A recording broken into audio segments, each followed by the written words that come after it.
Saat merakit PC Mini ETX, kalian akan merasakan pengalaman yang sedikit berbeda jika dibandingkan ketika kalian merakit PC yang pada umumnya berukuran Micro ATX atau Full ATX. Terkadang ada beberapa kesulitan yang akan ditemui, namun semua itu terbayar oleh sensasi yang dirasakan saat PC berukuran kompak selesai dibangun. Sebuah sensasi yang bisa bikin kalian ketagihan. Perasaan itu akan saya coba bagikan saat saya merakit PC Mini ETX pertama saya di video ini. Saya menggunakan motherboard Asus B450i ROG Strix.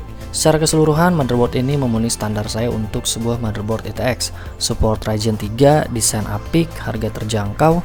Yang paling penting bagi saya adalah Mobo ini punya 2 slot M.2. Hanya saja saat M.2 bagian belakang aktif, kecepatan PCIe Gen 3x16 turun jadi by 8 doang. Ya lumayan sih daripada nggak ada banget kan. Untuk prosesor, pilihan jatuh ke Ryzen 7 3700X.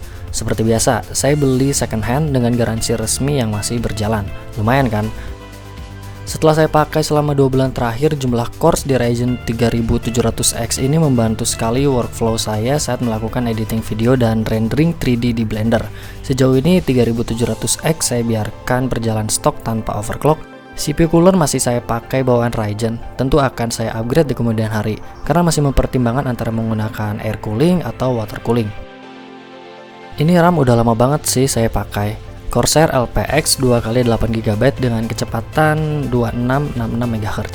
Iseng-iseng overclock pakai motherboard ini bisa lancar berjalan di 2933 MHz. Coba speed yang lebih tinggi, PC malah nggak mau booting. Kayaknya memang udah saatnya untuk upgrade RAM ke speed yang lebih kencang sambil belajar overclocking dengan baik dan benar tentunya. Masih sama dengan yang saya pakai di build sebelumnya, saya menggunakan XPG SX 8200 dengan kapasitas 240GB. Namun karena ada 2 slot M.2 di motherboard ini, ada ruang bagi saya untuk menambah 1 buah M.2 lagi. Meskipun perlu mengorbankan kecepatan PCIe by 16 menjadi by 8. Ya lihat nanti aja deh. Terdapat heatsink untuk M.2 di bagian depan motherboard ini, sehingga bisa melepaskan panas saat M.2 bekerja. Heatsinknya juga ganteng, ada logo ROG-nya. Tapi sayang, di seri B450i ini logonya nggak RGB. Tapi meskipun RGB, ya nggak akan kelihatan juga sih.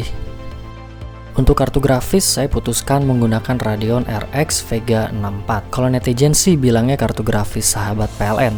Gak sepenuhnya salah sih, karena konsumsi daya tertinggi yang dicatat oleh Radeon Software saat rendering 3D di Blender bisa mencapai 250 watt. Meskipun boros enggaknya sebuah sistem itu sebenarnya relatif. Sistem pendingin model blower membuat suara kipas sedikit lebih bising daripada kartu grafis tipe open air. Suhu tertinggi yang tercatat saat melakukan benchmark dengan Unigine Superposition adalah 82 derajat Celcius.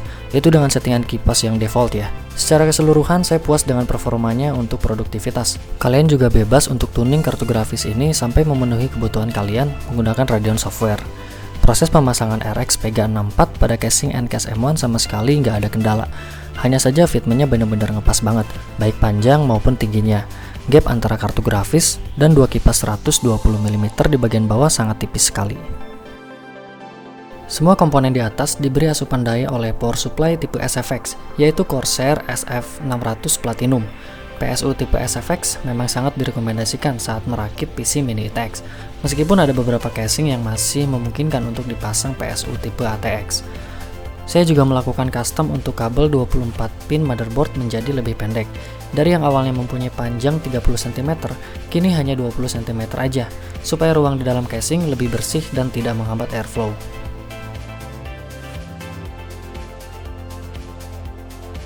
Seperti yang kalian ketahui, saat ini saya menggunakan casing N-Case M1.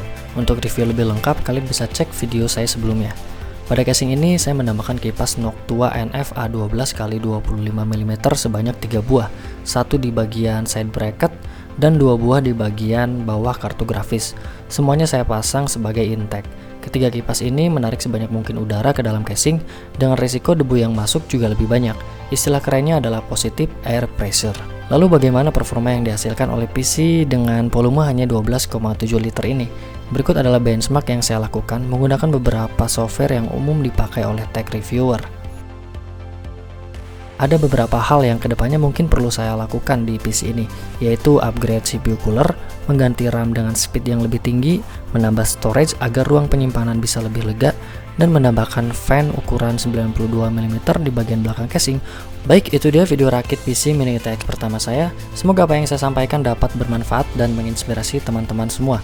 Oh ya, bagi teman-teman yang mau diskusi seputar Mini ITX, bisa hubungi saya melalui sosial media yang ada di deskripsi. Terima kasih sudah meluangkan waktunya untuk menonton video ini. Sampai jumpa di video berikutnya.